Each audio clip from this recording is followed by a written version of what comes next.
Assalamualaikum warahmatullahi wabarakatuh. Senang sekali saya masih bisa berkesempatan untuk membuat video pembelajaran pada kali ini.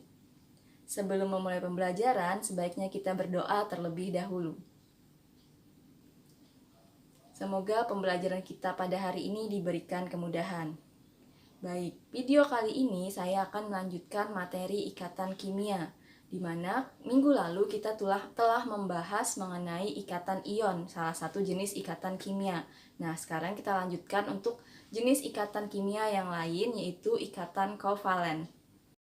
Nah, yang pertama ialah ikatan kovalen, di mana ikatan kovalen terjadi karena adanya penggunaan bersama pasangan elektron oleh dua atom non-logam. Jadi, dalam ikatan kovalen, dua buah atom berikatan dengan sama-sama menyumbangkan masing-masing elektronnya untuk dapat berikatan, di mana dan ikatan kovalen itu terjadi antara unsur-unsur non-logam.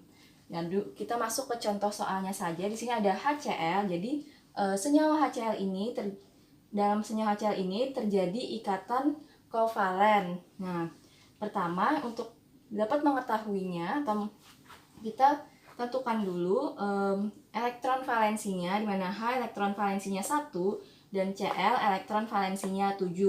Nah, kita gambarkan dalam struktur Lewis-nya. Ini ialah struktur Lewis untuk si atom H atau hidrogen ialah 1. Lalu struktur Lewis untuk unsur Cl atau klor itu ialah 7.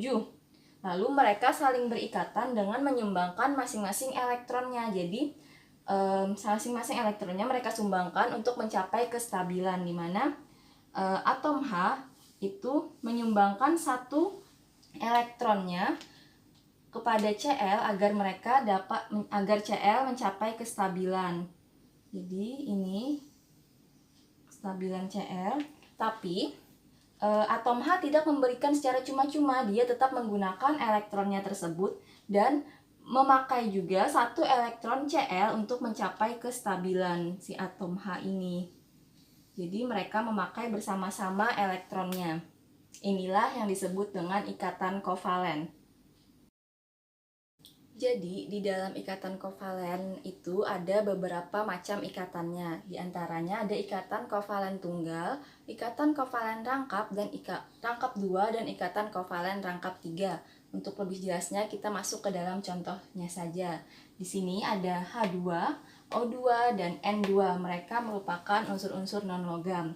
Yang pertama H2, di mana elektron valensi H ialah 1. Maka struktur Lewisnya seperti ini. Karena H2 berarti H ditambah dengan H, maka akan terbentuk seperti ini penggambaran dalam struktur Lewisnya. Bentuk ikatannya ialah seperti ini ya, digambarkannya. Nah, inilah bentuk ikatan kovalen, digambarkan dengan garis. Tandanya dia tunggal ialah hanya terjadi terbentuk satu pasangan elektron, yaitu masing-masingnya satu elektron. Kemudian untuk yang rangkap 2, di sini ada O2 dengan elektron valensi 6. Struktur Lewisnya masing-masing kita bentuk dalam berpasangan ya elektronnya. 3, 4, 5, 6. Maka yang terbentuk kita taruh di bawah sini saja. 5, 6. Nah, seperti ini struktur Lewis unsur O2, dan bentuk ikatannya ialah menjadi seperti ini.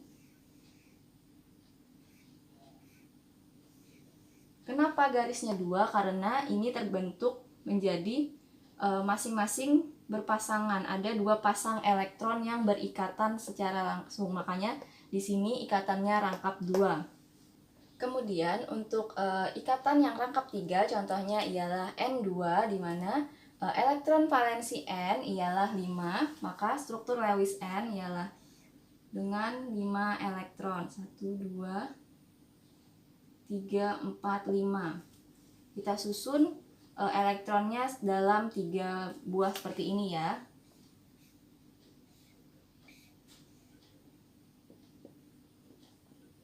maka ikatannya, senyawanya bentuknya menjadi dalam struktur Lewis. Sini 2, tuh 2, 3, tuh 2, 3, N. Nah, seperti ini struktur Lewis senyawa N2, dan bentuk ikatannya menjadi seperti ini ya dalam penulisan ikatan kovalen, karena ada 3 pasang elektron yang berikatan, makanya ikatannya menjadi rangkap 3.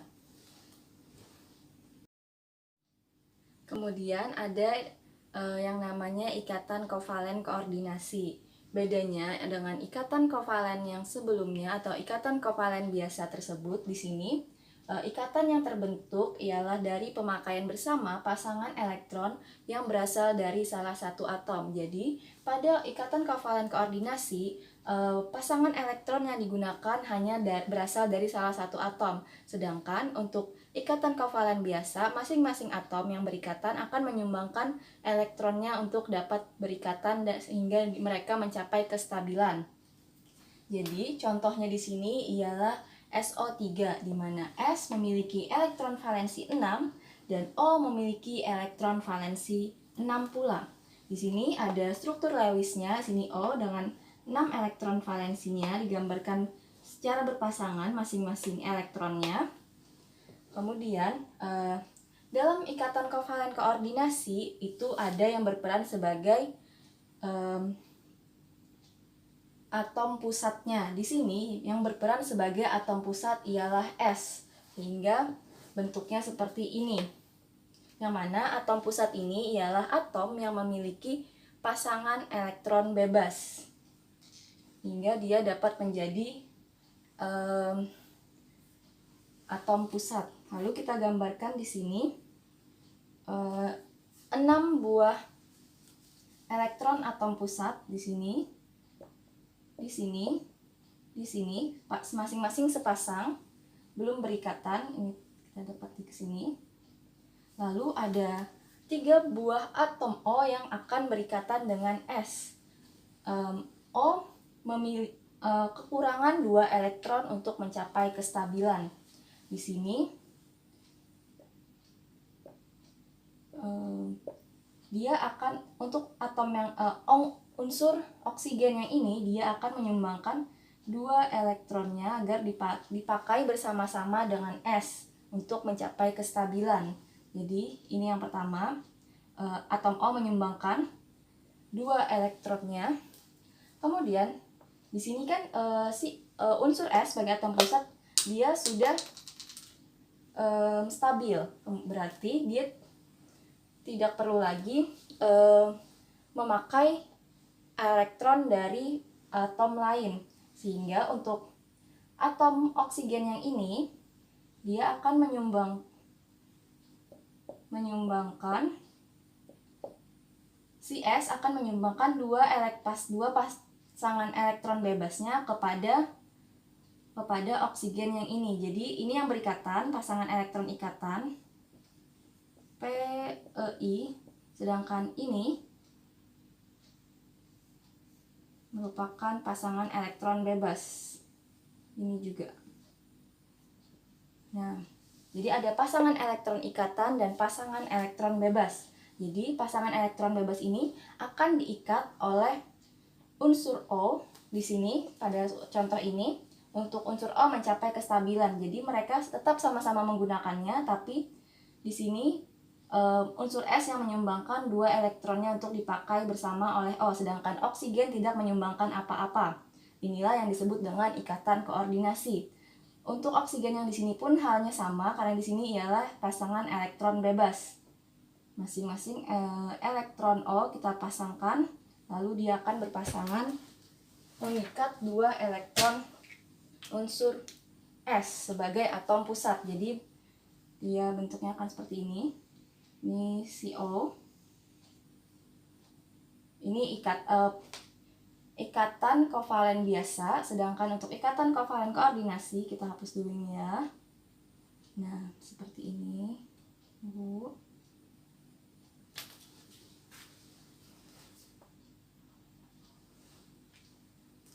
Ini elektron-elektron si unsur S.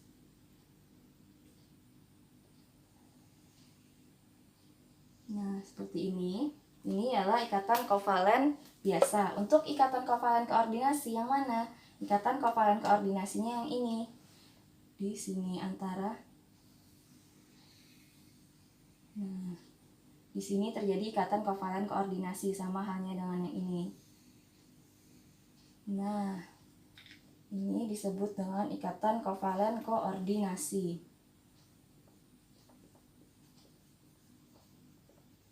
Disumbangkan oleh salah satu atom saja.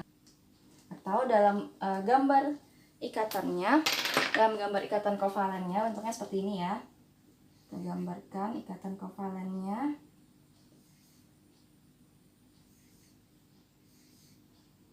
Ini terjadi ikatan rangkap, kovalen rangkap 2. Nah, di sini seperti ini, rangkap 2 karena dua buah pasangan elektron berikatan.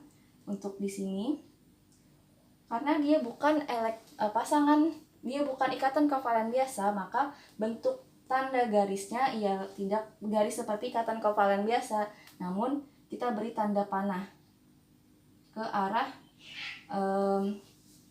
unsur yang mengikat elektron. Tahu di sini artinya dua elektronnya berasal dari S. Nah, jadi panahnya seperti ini. Mungkin kurang jelas.